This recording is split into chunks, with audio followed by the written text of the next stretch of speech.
नमस्कार दोस्तों, sunshine GS classes में आपका स्वागत है। मैं जितेंद्र कुमार आज की इस टॉपिक में बेहद महत्वपूर्ण करंट अफेयर्स से संबंधित टॉपिक को लेकर उपस्थित हुआ हूँ। साथियों, कुछ टॉपिक ऐसे होते हैं जो एग्जामिनेशन पॉइंट ऑफ व्यू से तो इम्पोर्टेंट होते ही हैं, इसे जनरल अवेयरनेस के रूप में भी जानना अत्यंत आवश्यक होता है। PT as well as mains के लिए यह बेहद महत्वपूर्ण टॉपिक है।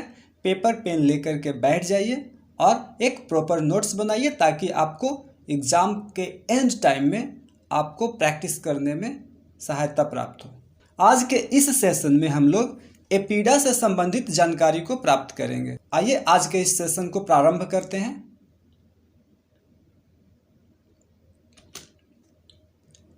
एपीडा से संबंधित जानकारी है। APEDA ministry of commerce and industry, वाणिज्य एवं उद्योग मंत्रालय के अंतर्गत कार्य करता है। एपीडा का फुल फॉर्म देख लीजिए, agricultural and processed food products export development authority. Hindi इसका कृषि और प्रसंस्कृत खाद्य उत्पाद निर्यात और विकास प्राधिकरण। इसकी स्थापना दिसंबर 1985 को हुई थी। मुख्यालय इसका दिल्ली में है। अध्यक्ष इसके हैं डॉक्टर एम अगमुथु। एपीडा का कार्य देख लीजिए। यह खाद्य उत्पादों के निर्यात के लिए बाजार संवर्धन गतिविधियां, कौशल विकास क्षमता निर्माण, अंतर्राष्ट्रीय बाजार की गतिविधियां, उच्च गुणवत्ता वाली पैकेजिंग कार्य आदि को करती है। 2022 तक कृषि निर्यातों को मौजूदा 30 अरब डॉलर से बढ़ाकर 60 अरब डॉलर करना तथा एक टिकाऊ व्यापार नीति के माध्यम से अगले कुछ वर्षों में इसे 100 अरब डॉलर तक पहुंचाना है। अर्थात कृषिगत उत्पादों को वैश्विक बाजार में मांग एवं पूर्ति को बढ़ावा देना एपीडा का प्रमुख कार्य है। भारत के कृषि उत्पादों के सबसे बड़े बाजारों में अमेरिका, चीन, बांग्लादेश, यूएई, वियतनाम, सऊदी अरब, इंडोनेशिया, नेपाल, ईरान और मलेशिया शामिल है। भारत से इन देशों में खाद्य सामग्रियों का अत्यधिक निर्यात किया जाता है। सरकार द्वारा अब तक की पहली कृषि निर्यात नीति एग्रीकल्चर एक्सपोर्ट पॉलिसी दिसंबर 2018 में लागू की गई। कृषि निर्यात नीति के कार्यान्वयन की प्रक्रिया के एक हिस्से के रूप में 18 राज्यों अर्थात महाराष्ट्र, उत्तर प्रदेश, केरल, नागालैंड, तमिलनाडु, असम, पंजाब, कर्नाटक, गुजरात, राजस्थान, मध्य प्रदेश, आंध्र प्रदेश, तेलंगाना, मणिपुर, सिक्किम, मिजोरम एवं उत्तराखंड तथा 2 केंद्र शासित प्रदेशों अर्थात लद्दाख और अंडमान निकोबार द्वीप समूह ने राज्य विशिष्ट कार्य योजना को अंतिम रूप दे दिया है। अर्थात यहाँ कृषिगत उत्पादों को बढ़ावा देना तथा वैश्विक मांग की पूर्ति हेतु कार्य प्रारंभ कर दिया गया है। 25 राज्यों एवं 4 यूटी में राज्य स्तरीय निगरानी समितियां गठित कर दी गई है। ये कार्य एपीडा के द्वारा किया गया है। अर्थात एपीडा वैश्विक मांग की पूर्ति एवं वैश्विक स्तर पर मांग को बढ़ाने के लिए कमर कस चुकी है और भारत को इसमें नंबर 1 पे लाने का यह कार्य प्रारंभ हो चुका है। क्लस्टर का विकास भी किया गया है। जिला स्तर पर क्लस्टरों का विकास किया गया है। कृषि निर्यात नीति के एक हिस्से के रूप में निर्यात संवर्धन के लिए 46 अनूठे उत्पाद जिला क्लस्टरों की पहचान की गई है।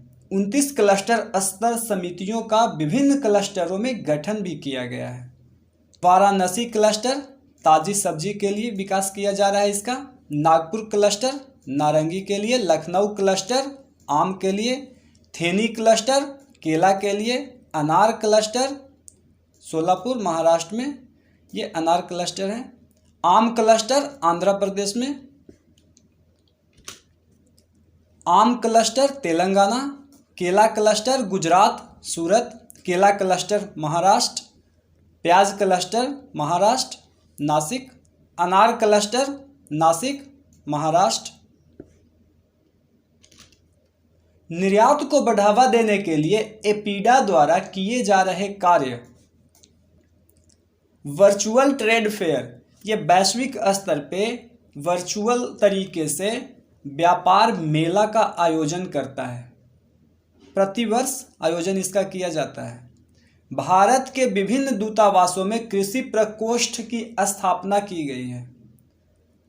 वर्चुअल क्रेता विक्रेता बैठक, सहभागी निर्यातकों, आयातकों, व्यापार संघों के विवरण के ई कैटेलॉग जारी किए गए हैं।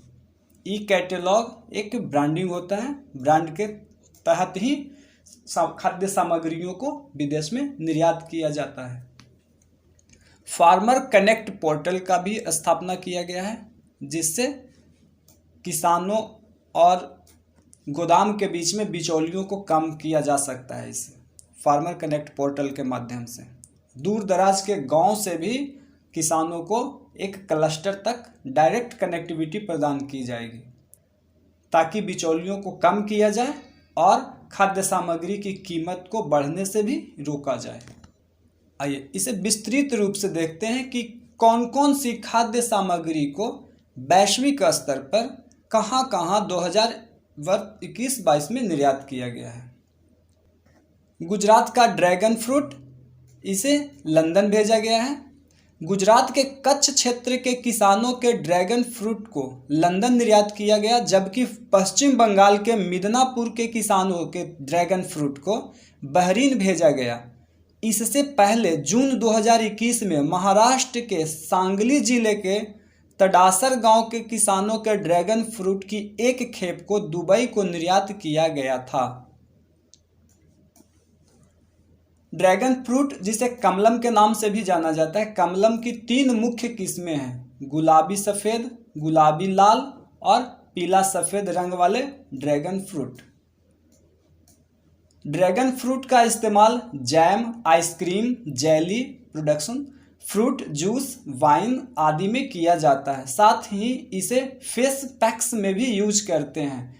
और ड्रैगन फ्रूट का एक और इम्पॉर्टेंट यूज है, जो बुढ़ापा के असर को कम करने में यह ज़्यादा प्रभावी होता है। बढ़ती बुढ़ापा के असर को यह प्रभावी होने से रोकता है। उत्तराखंड का जैविक बाजरा, इसे डेनमार्क भेजा गया है। भारत में उत्पादित जैविक खाद्य पदार्थ का वैश्विक स्तर पे काफ़ी अधिक मांग है। जहां बाजरा की बात होती है, बाजरा में काफ़ी अधिक प्रोटीन मिलता है और इससे शरीर में इम्यून सिस्टम को डेवलप करने में काफ़ी अधिक मदद मिलती है। बढ़ती कोरोना की महामारी को देखते हुए लोगों का इम्यून सिस्टम ही सबसे पहले डैमेज हो रहा था, तो वैश्विक स्तर पर भारत से बाजरा का व्यापार काफ़ी अधिक बढ़ा है। वर्ष 2023 को संयुक्त राष्ट्र संघ के द्वारा बाजरा वर्ष भी घोषित किया गया है, ताकि बाजरा और मोटे अनाजों के उत्पादन को और अधिक बढ़ाया जा सके। तो भारत के लिए यह एक बहुत इम्पॉर्टेंट, बेहद महत्वपूर्ण घड़ी है कि हम अपने मोटे अनाज के उत्पादन को बढ़ावा दें और इसे वैश्विक मांग के अनुसार पूर्ति करने में किसानों की मदद करें। भारत ने हिमालय में पैदा हुए जैविक बाजरा का डेनमार्क को निर्यात शुरू कर दिया है। देश से जैविक उत्पादों के निर्यात को बढ़ावा देने के लिए देवभूमि में पिघली हुई बर्फ से बने गंगा जल से हिमालय में उगाए गए बाजरा की पहली खेप उत्तराखंड से डेनमार्क को निर्यात की जाएगी।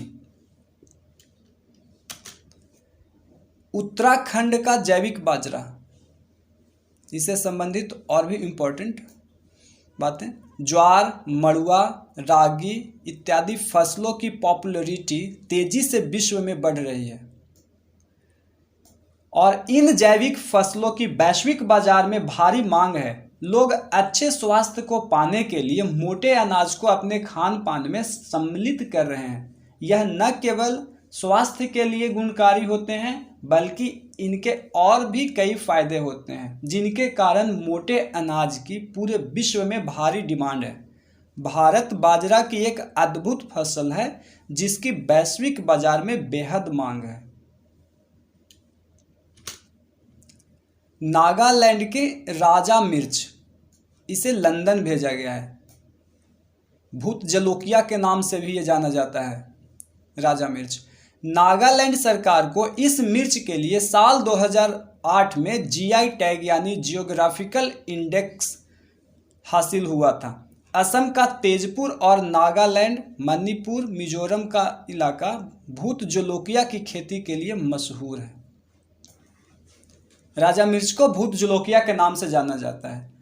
पहले खतरनाक मिर्च डीआरडीओ ने बनाया है, इससे मिर्ची बॉम्ब। नागा रेसिपी में पोर्क, सूखी मछली से बने व्यंजन इस मिर्च के बिना अधूरे हैं। साल 2009 में defence research design organisation DRDO ने भूत जलोकिया के हैंड ग्रेनेड में इस्तेमाल पर विचार किया।